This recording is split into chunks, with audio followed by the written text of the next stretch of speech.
The Jesus Storybook Bible is the most remarkable piece of work because the Bible is not an easy book to read, particularly if you're a child, but I find it difficult myself.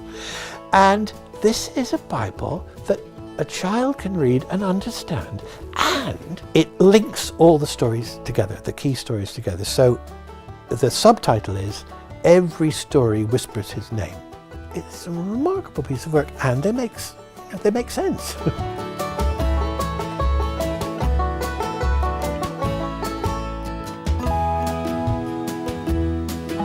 It's lovely to be able to work on the audio versions of these books. It's always a challenge to transfer a book from the text, from the printed page, to audio, because her first couple of books she wrote as Sally, but then they're being read by David Suchet. So they're being read by a man. He caught her spirit, her sense of humor, her vivid characterization, but a few things needed to be just subtly changed so that it wasn't Sally talking, but it was David. And she now says that when she writes a book, she writes with David's voice in mind. So he has become her voice.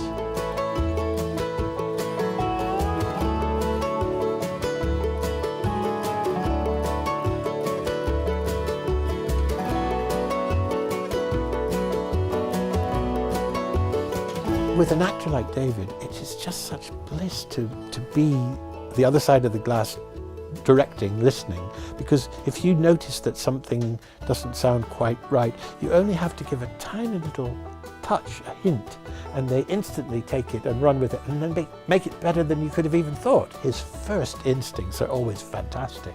But then sometimes if you want to go a little deeper or a little further or try a different direction, he's game to do that. And he'll humor you even if you give him the wrong idea. The director thinks, "Oh, why don't we try this?" And he says, "Okay, I'll try it." But then you realize, actually, often his first instinct was best. But occasionally my ideas are good too.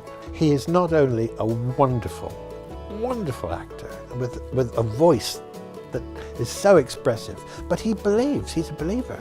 He actually engages with everything in these books that Sally writes, that are trying to convey the essence, the actual truth of the Bible.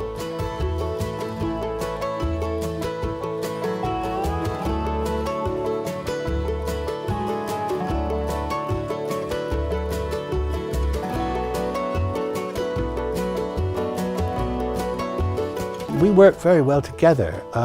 We have a great time because we're in the studio and we're looking at each other, and we're often communicating non-verbally because you're listening to what David's doing or whatever's going on in the audio, and you can see how excited she is when one of the thoughts that she's written suddenly takes wing and moves into a whole new realm because of the way it's being read and being heard.